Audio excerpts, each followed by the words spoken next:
Dalam sebuah hadis, Nabi memberikan kita satu pegangan tentang bagaimana kita menghadapi Dajjal.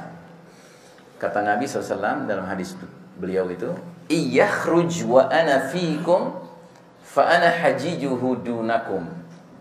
Wa iyakhruj wa lastu fiikum famru'un hajiju nafsihi wallahu khalifati ala kulli muslimin." Kata Rasulullah SAW, jika Dajjal muncul di antara kalian sedang aku masih bersama kalian, maksudnya Nabi masih hidup, ya, maka cukuplah aku menjadi pembela yang melindungi kalian dari ancaman Dajjal. Namun bila Dajjal muncul sedangkan aku telah tiada, jadi kayak kita sekarang ini, kalau Dajjal munculnya di zaman kita, Nabi sudah nggak ada di tengah-tengah kita, maka setiap individu menjadi pembela yang melindungi dirinya sendiri. You're on your own. Dengan catatan, Allah adalah khalifahku, penggantiku atas setiap muslim. Khalifah itu berarti pengganti. Berarti yang Nabi arahkan adalah kita disuruh sama Nabi SAW untuk memantapkan iman tauhid kita dengan Allah Subhanahu Wa Taala. Itulah yang akan membuat kita nggak bisa dipengaruhi oleh Dajjal. Ya. Tapi kalau iman tauhid kita ini lemah atau bahkan nggak ada, gitu ya, maka Dajjal dengan mudah akan bisa menipu kita. Karenanya Nabi memberi jaminan barang siapa yang imannya, tauhidnya itu tetap nyala, on gitu ya, ketika Dajjal keluar, dia akan diberi kesanggupan mendeteksi tulisan kafir di jidatnya Dajjal.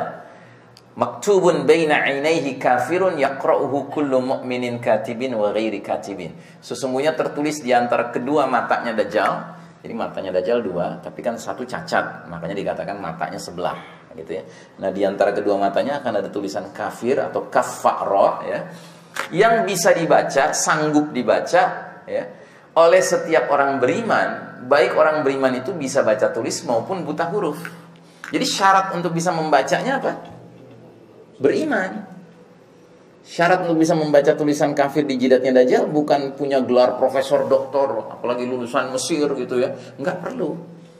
Yang penting ada iman. Ya, kalau iman kita itu masih on di zaman Dajjal muncul nanti, niscaya kita dimudahkan untuk bisa mendeteksi tulisan kafir di jidatnya Dajjal, dan itu membuat kita lebih yakin lagi, anta Dajjal gitu. Dia walaupun mengklaim ana rabbukum, aku rabb kalian, kita akan mantap mengatakan rabbunallah, rabb kami Allah, anta al-masihud Dajjal, kamu ini sang penipu Dajjal. Tapi mereka-mereka yang lemah imannya, apalagi mereka-mereka yang selama ini akrab sama orang kafir sehingga jadi orang munafik gitu ya, itu nggak akan mungkin bisa lihat tulisan kafir di jidatnya Dajjal. Bahkan dia akan termasuk orang yang kagum sama Dajjal. Boleh nih, kece nih orang gitu, bisa memerintahkan langit nurunin hujan, turun hujan, mantep nih, ya kan. Sedangkan ketika itu orang di mana-mana kelaparan, karena sebelum Dajjal muncul ada 3 tahun kekeringan kan, yang kekeringannya makin lama makin dahsyat. Baik. Nah, jadi inilah babak di mana umat Islam mengalami fitnah-fitnah, ujian-ujian yang kian memuncak sampai keluarnya puncak fitnah, alias fitnah paling dahsyat sepanjang zaman, yaitu fitnah Al-Masihud Dajjal. Jadi walaupun Dajjal sekarang belum ada, tetapi sistem dunia ini sudah sistem Dajjal gitu loh. Yang mana fitnahnya banyak. Karena fitnahnya banyak, maka kita dari sekarang sudah harus mengokohkan iman kita, tauhid kita. Supaya kalau sekarang kita bisa kokoh, mudah-mudahan nanti pada saat Dajjal keluar kita tetap kokoh. Tapi kalau sekarang saja kita sudah nggak kokoh, apalagi nanti.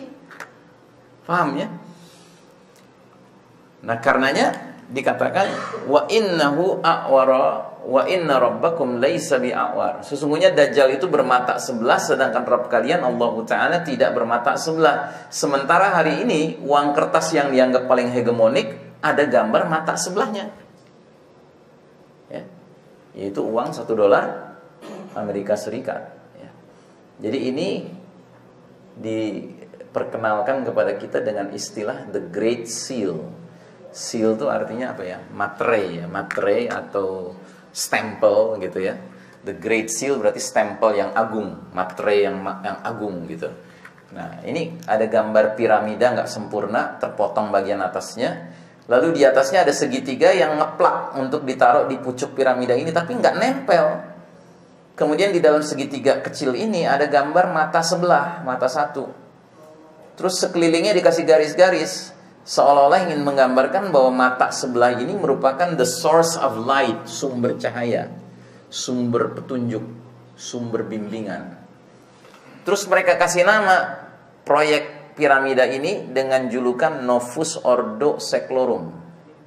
Ya. Di atasnya ada kata-kata Annuit Quiptis. Ya. Nah, di sini ada penjelasan. The front side of the seal has two Latin phrases around its periphery. Jadi bagian depan dari Great Seal ini ada dua kalimat bahasa Latin. Ini Novus Ordo Seclorum dan Annuit Quiptis. Ya. Annuit Quiptis terdiri dari 13 huruf, ya, which means announcing the beginning or arrival. Ya. Jadi Annuit Quiptis itu artinya mengumumkan awal mula atau kedatangan. Gitu. Kira-kira awal mula apa? Awal mula zaman sistem Dajjal dan kedatangan si Dajjal. Gitu.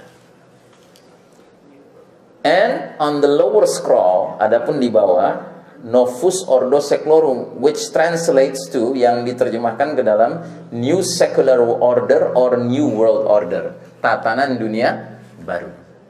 Gitu. Jadi mereka sudah memperkenalkan bahwa lewat uang kertas $1 itu sebenarnya mereka punya mega proyek, ingin mewujudkan one global society, bahkan one global government yang bentuknya kayak piramida tunggal, yang mengerucut ya kan, untuk nantinya menyambut kedatangan pimpinannya yang simbolnya bermata sebelah. Yang buat kita umat Islam simbol bermata sebelah jelas, clear, Dajjal. The New World Order is an expression that has been used by Illuminized Freemasonry since the days of Dr. Adam Weishaupt to signify the coming world government. Ya. Jadi tatanan dunia baru merupakan sebuah ungkapan yang telah digunakan oleh anggota-anggota Freemasonry yang juga Illuminati, ya, sejak hari-hari zaman Dr. Adam Weishaupt. Ini salah seorang tokoh Freemasonry untuk menandai datangnya pemerintahan global dunia. Weishaupt said it is necessary to establish a universal regime over the whole world. Adalah satu keharusan untuk mewujudkan sebuah rezim universal terhadap seluruh dunia. President Bush Senior also announced the New World Order. Dia, si Bush Senior, juga telah mengumumkan tatanan dunia baru. And David Rockefeller said, we are on the verge of a global transformation. Kita ini sekarang berada di ambang menjelang transformasi global. All we need is the right major crisis. Yang kita perlukan sekarang adalah krisis besar. And the nations will accept the new world order. Dan nanti bangsa-bangsa akan menerima tatanan dunia baru ini. Gitu. Dan di antara major crisis itu apa? Membuat semua bangsa, semua negara punya utang, ya, itu salah satu major crisis. Tapi bukan hanya itu major crisisnya. Major crisisnya adalah tersebarnya narkoba, ya kan? Major crisisnya adalah seks bebas, saking bebasnya sampai muncul yang aneh-aneh seperti LGBT, gitu kan? Ini semua bagian dari upaya memastikan bahwa mereka punya control of the whole world, ya kan, atas seluruh dunia ini. Ya, jadi Novus Ordo Seclorum, Novus itu new, baru, Ordo itu order, tatanan, Seclorum artinya secular, artinya world. New Secular Order atau New World Order, tatanan dunia baru. Ya kan? Annuit Quiptis sebenarnya maknanya bukan hanya announcing the beginning or arrival, tapi juga punya makna beckoned enterprise. Beckon itu artinya ngasih isyarat, enterprise itu perusahaan. Jadi perusahaan yang ngasih isyarat. Jadi mereka mengumpamakan tatanan dunia ini seperti sebuah perusahaan raksasa. Ya kan? Karyawan-karyawan dari perusahaan ini berarti kepala-kepala negara di berbagai negara, gitu kan? Itu mereka yang nentuin, mereka yang ngasih kode, kasih isyarat siapa yang layak jadi pemimpin di negara mana, gitu. Mereka yang menentukan. Jadi misalnya di satu negara ada dua kandidat, nomor 1 sama nomor 2, gitu kan? Kalau mereka udah bilang nomor 2 harus jadi, nomor 2 harus jadi. Tapi jangan salah, jangan dikira nomor 1 itu bagus. Nomor 1 juga pasti juga bermasalah. Karena apa? Karena nomor 1 bisa jadi kandidat. Tidak mungkin bisa jadi kandidat kalau nggak direstui. Ya kan, pasti udah lewat litsus dong, gitu. Nah cuma kita seringkali doyan gitu, kalau ini udah kelihatan sangat didukung oleh yang sono, kita dukung yang selainnya lah pokoknya, gitu, ya kan. Padahal yang selainnya udah sama, cuma lower preference, ya kan, pilihan yang kedua, gitu. Ya. Baik. Nah jadi itu satu. Anwit-kuptis bermakna beckon enterprise, juga bermakna announcing the beginning or arrival. Juga bisa bermakna he has favored our undertakings.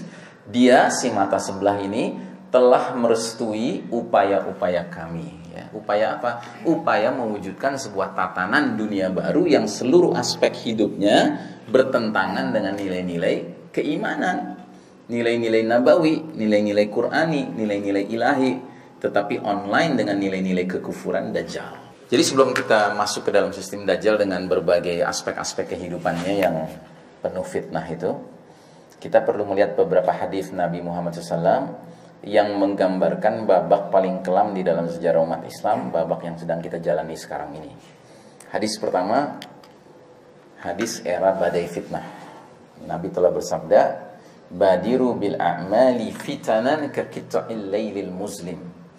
Bersegeralah kalian beramal sebelum datangnya fitanan. Fitanan ini bentuk jamak dari fitnah. Kalau fitnah itu satu ujian, kalau fitanan itu banyak ujian. Ya.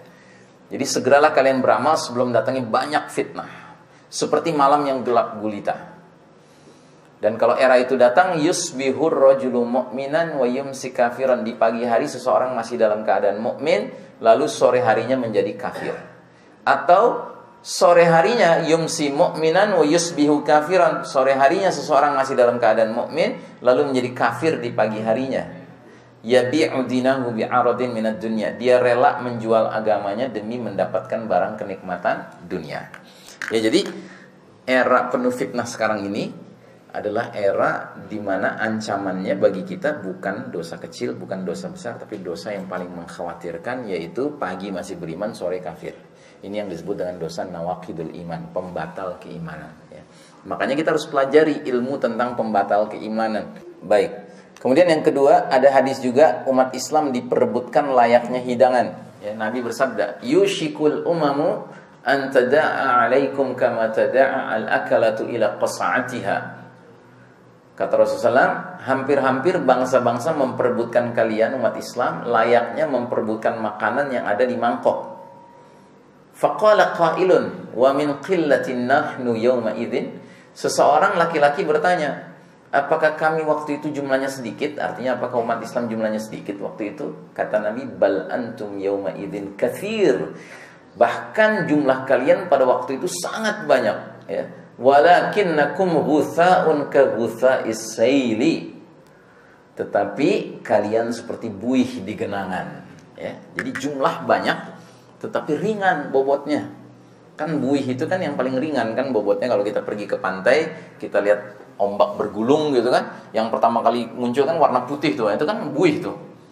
Mula-mula kelihatan putih indah gitu kan, tapi angin semilir aja lewat hilang langsung. Karena ringannya. Jadi umat Islam banyak tapi ringan bobotnya. Terus kata Nabi selanjutnya apa? Wala yanzi'annallahu min suduri aduwukum al-mahabata minkum. Dan Allah Ta'ala sungguh telah mencabut rasa takut musuh-musuh kepada kalian. Jadi musuh-musuh kita tuh udah gak takut sama kita. Saking apanya? Saking kita gak berbobotnya. Makanya kalau umat Islam itu berbobot, ya musuh tuh takut sama kita. Tapi kalau umat Islam gak berbobot, ya musuh juga serengean istilahnya sama kita. Ya, mereka akan berbuat macam-macam sama kita. Terus selanjutnya apa kata Allah? Kata Nabi, wala yaqdhifannallahu fi qulubikum alwahn. Dan Allah menanamkan ke dalam hati kalian alwahn. Para sahabat bertanya, atau seseorang bertanya, ya Rasulullah, wa mal wahan? Ya Rasulullah, apa itu al-wahan? Kata Nabi, hubbud dunya wa karahiyatul maut. Cinta dunia dan takut menghadapi kematian. Nah, jadi ini kondisi kita sekarang, nggak bisa kita pungkiri. Inilah kondisi kita sekarang, bahwa kita ini sekarang diperebutkan oleh bangsa-bangsa, ya. Dan kita benar-benar walaupun jumlahnya banyak, tetapi seperti nggak berdaya, nggak berbobot, ya, nggak berbobot. Musuh-musuh Islam sudah nggak punya rasa takut sama kita, sementara sebagian besar kita sudah terkena penyakit wahan, yaitu cinta dunia dan takut menghadapi kematian. Ya.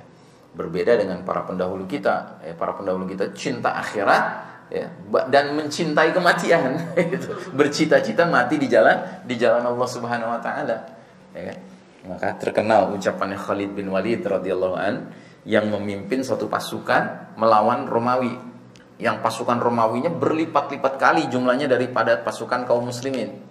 Tetapi karena ucapan Khalid bin Walid membawa pasukan ini sampai ke telinga pimpinan Romawi itu, mereka belum berperang saja sudah ketakutan. Ucapannya berbunyi begini, ji'tu bi unasin yuhibbunal mauta kama tuhibbunal hayah. Aku datang dengan sekelompok orang, sekelompok manusia yang mencintai kematian sebagaimana kalian wahai tentara Romawi mencintai kehidupan. Nah, ketika berita ini sampai kepada pimpinan Romawi, ya kan, dia sampaikan lagi ke anak buahnya, ke orang keduanya, ya kan, sampai beritanya ke prajurit-prajuritnya, udah teler semua, gitu, ya kan. Istilahnya gimana kita bisa memerangi orang-orang yang memang pengen mati, gitu, ya nggak bisa diperangi, ya. Karena mereka nothing tulus, ya kan. Sementara buat mereka kan nyawa berharga sekali, gitu.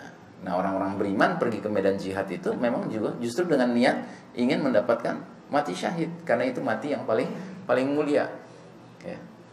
Saya punya teman, dia itu sampai mengatakan, ya, bahwa dia itu saking takutnya dengan sakratul maut, karena sakratul maut itu sakit sekali kan, ya, dia pingin sekali mati syahid, karena dia bilang dia baca hadis kalau mati syahid itu kayak digigit semut katanya gitu. Ya berarti enakan itu dong daripada mati yang normal katanya gitu.